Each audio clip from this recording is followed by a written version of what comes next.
వీధి కుక్కలకు శాశ్వత షెల్టర్ హోమ్స్ నిర్మాణంలో ఉదాసీనంగా వ్యవహరిస్తున్న కాకినాడ మున్సిపల్ కార్పొరేషన్ తీరు పట్ల సామాజికవేత్త దూసర్లపూడి రమణరాజు, సిటిజన్ ఇనిషియేటివ్ కార్యదర్శి దువ్వూరు సుబ్రహ్మణ్యం యాళ్లవారి గురువు వద్ద వీధి కుక్కల ఆపరేషన్ కేంద్రం వద్ద నిరసన చేపట్టారు.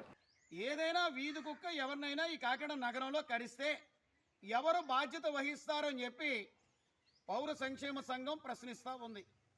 ఇప్పటికీ ప్రతిరోజు కూడా ఏ పేపర్ చూసినా ఏదో ఒక చోట రాష్ట్రంలో వీధి కుక్కలు కరిసి వాటి బారిన పడుతున్నటువంటి పరిస్థితులు మనం వార్తలు చూస్తూ ఉన్నాం.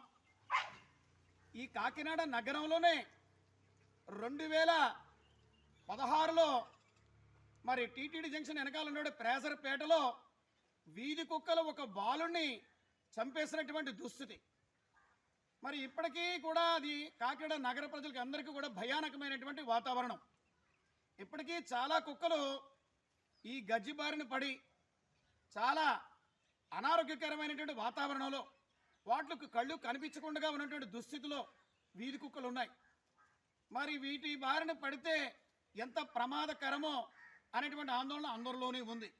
కాబట్టి ఈ వీధి కుక్కల విషయంలో సుప్రీంకోర్టు గైడ్లైన్స్ ప్రకారంగా కేంద్ర ప్రభుత్వం రాష్ట్ర ప్రభుత్వం ఇచ్చినటువంటి మార్గదర్శకాల ప్రకారంగా నగరపాలక సంస్థ ఎంత బడ్జెట్ కేటాయించింది, అసలు ఇప్పుడు వీరు ఏం చేస్తున్నారు, భవిష్యత్తులో ఏం చేయబోతున్నారు, ఈ వీధి కుక్కల విషయంలో ప్రజలకు ఎటువంటి భద్రత ఇస్తున్నారు అనేటువంటిది ప్రత్యేక అధికారి గారు మరి ప్రత్యేక సమావేశాన్ని ఏర్పాటు చేసి ఈ ప్రజలకు జవాబుదారీగా సమాధానం ప్రకటించాలని చెప్పి ఈ యాళ్లవారి గరువు దగ్గర ఈ కుక్కల సంతాన నియంత్రణ కేంద్రం దగ్గర తాళం వేసి ఉన్నటువంటి ఈ కార్యాలయం దగ్గర డిమాండ్ చేస్తూ ఉండొచ్చు. ఎందుకంటే ప్రతి కుక్క ప్రతి 6 నెలలకి 4 నుంచి 5 పిల్లలను పెట్టేటువంటి అవకాశం ఉన్నటువంటి నేపథ్యంలో ఈ కుక్కలు ఈ రోజుని సంఖ్య చూసినట్టయితే, ఈ ప్రాతిపదికను చూసినట్టయితే ఈ సంఖ్య 25,000 30,000 కూడా దాటేటువంటి అవకాశం ఉంది.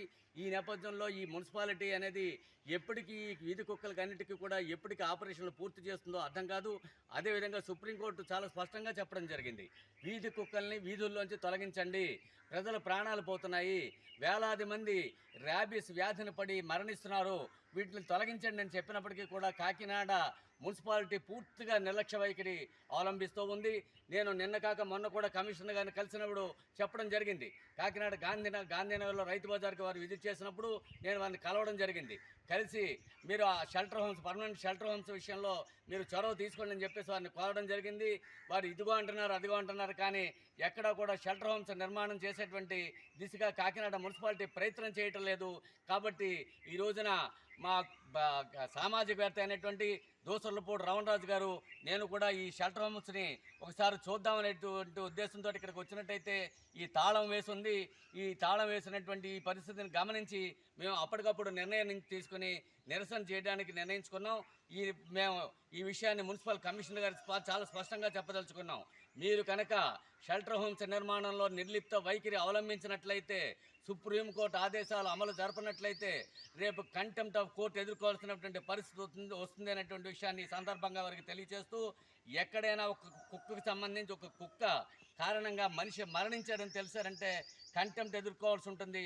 అదేవిధంగా లక్షలాది రూపాయలు మున్సిపాలిటీ ఇస్తుందా, అధికారులు ఇస్తానన్నది ఇంకా స్పష్టం కాలేదు. ఎందుకంటే సుప్రీంకోర్టు దాని మీద తీర్పు చెప్పాల్సినటువంటి అవసరం ఉంది.